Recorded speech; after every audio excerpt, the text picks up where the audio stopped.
Hello, এই দেখো আমি রেডি হয়ে গেছি বিয়েবাড়ি যাওয়ার জন্য। কেমন লাগছে আমাকে অবশ্যই কিন্তু জানাবে, হ্যাঁ? তা রেডি হয়ে এবার যাচ্ছি বিয়েবাড়িতে। এই দেখো সবাই লাইন দিয়েছে, দেখেছো? পরপর বিয়েবাড়ি যাওয়ার জন্য। আমার ভাসুরের মেয়ের বিয়ে, সেখানেই যাচ্ছি। দেখো সামনের গেটটা কত সুন্দরভাবে ডেকোরেশন করেছে, জাস্ট বাও। দিয়ে ভেতরের দিকে ঢুকে যাচ্ছি। এই দেখো প্রচুর মানুষ এসেছে। আর ভাসুর বলতে এটা আমার মামা শ্বশুরের বাড়ির সম্পর্কের ভাসুর হয়, তারই মেয়ের বিয়ে, তাই চলে যাচ্ছি। এসে দেখি অনেক মানুষ ভিড় জমিয়েছে। আমরা অনেকটাই লেটে এসেছি, প্রায় রাত 9টা 9:30 বাজে। সন্ধ্যা থেকে বিয়ে বাড়িতে লোকজন আসা শুরু করে দিয়েছে। এসে দেখি নতুন কনে নাচছে।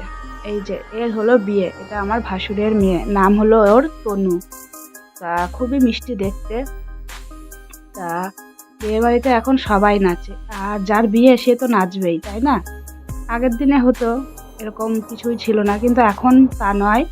এখন বিয়ের নতুন কনে বর সবাই নাচে। তা আমার ননদ এসে নাচতে শুরু করে দিয়েছে, আর আমাকেও টেনে নিয়ে এসেছে, বলছে নাচবি না কেন? যাতে হোক, একটু লজ্জা লাগছিল, মেয়ের বিয়ে বলে কথা। ভাসুরের মেয়ে মানে আমাদেরও তো সম্পর্কে মেয়েই হয়। তা মেয়ের বিয়েতে নাচতে লজ্জাই লাগছিল। আর আমি সচরাচর সব জায়গায় নাচি না, আমি নাচতে ঠিক পারি না। যেটুকু তোমরা আমার ভিডিওতে দেখো সেটুকু আমার বরের আর আমার ননদের পাল্লায় পড়ে নাচি, কিন্তু আমি নাচতে ঠিক পারি না। তা সবার আর মানে জোর জবরদস্তিতে একটু একটা নাচি। তা এই প্রথম মামা শ্বশুরের পাড়ায় এসে নাচলাম। আমি কোনোদিনই এইভাবে কোথাও বিয়ে বাড়িতে গিয়ে এর আগে নাচিনি। তা বেশ ভালোই লাগলো, খুবই মজা করলাম নতুন কনের সাথে, একটু নেচে আনন্দ ফুর্তি করে। তা খুবই ভালো লাগছে। এই যে এরা সব নাচছে, এরা অনেকেই সম্পর্কে আমার যা হয়, আবার অনেকে ভাসুরের মেয়ে, অনেকেই রয়েছে। তা সবাই নাচছে, বুঝেছো? তা আমরাও নাচলাম। তারপর এই যে বর চলে এসেছে, এটা হলো আমাদের নতুন জামাই। তা দেখতে খুবই মিষ্টি আমাদের নতুন জামাইও। তা ভিতরের দিকে ঢুকে পড়লো নতুন জামাই। তারপর আমরা চলে এসেছি খাবারের জায়গায়। বরযাত্রী চলে এসেছে মানে খাবারের এখানে প্রচণ্ড ভিড় হবে, তাই বর ঢোকার সাথে সাথে আমরাও খাবারের জায়গায় চলে এসেছি, যেহেতু অনেকটাই রাত হয়েছে। তা এসে এবার বসে পড়েছি টেবিলে। ওদিকে বসেছে আমার দেওর যা, ওই টেবিলে বসেছে আমার ননদ, আর আমাদের টেবিলে আমি, আমার বর, আমার ছেলে আর আমার দেওরের ছেলে।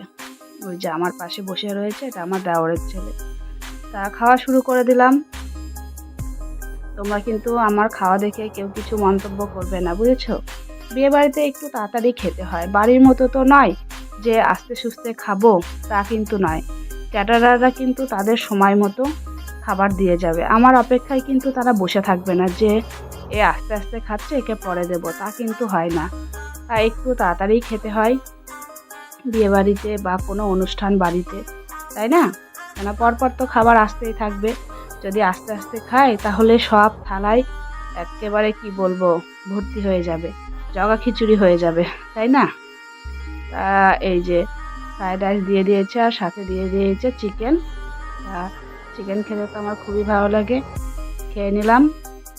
এদিকে তোমার দাদাভাই ভিডিও করছে, আর ওই যে আমার ননদ ওখানে খেতে বসেছে, ও দেখাচ্ছে চিকেন, এই দেখ খাচ্ছি। তা সবাই খেতে বসেছে। এই যে এটা হলো আমার দেওরের মেয়ে, আর ওদিকে দেওর যা সবাই বসে রয়েছে, সবাই খাচ্ছে। আর আরও অনেক লোকজন আছে। তা আমিও খাওয়া দাওয়া করে নিলাম। আবার আমার বরমশাই বলছে একটু খাও, মাংসটা মুখে নিয়ে দেখি কেমন লাগে। হ্যাঁ, আমি আর নেই নে, আমার ওর ভিডিও করা দেখে খুবই হাসি পাচ্ছিল। তারপর নিয়ে নিলাম মিষ্টি, রসগোল্লা। রসগোল্লাটা খেয়ে নিলাম। এবার খাওয়া শেষ, হাত মুখ সব ধোয়া হয়ে গেছে। এবার যাব নিচে। খাওয়া দাওয়া সেরে হাতে আইসক্রিমের বাটি নিয়ে যাচ্ছি নিচে। খাবারের শেষে আইসক্রিম তো খেতেই হবে, তাই না? বিয়েবাড়ি বা অনুষ্ঠান বাড়িতে আইসক্রিম মাস্ট, এটা থাকবেই।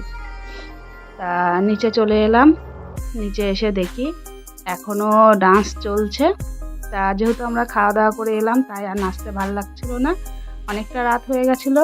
তাই এবার বাড়ির দিকে রওনা দিলাম। তা আমাকে এবং আমার এই ভিডিওটি কেমন লাগলো অবশ্যই কিন্তু কমেন্টে তোমরা জানিও, বুঝেছো? তা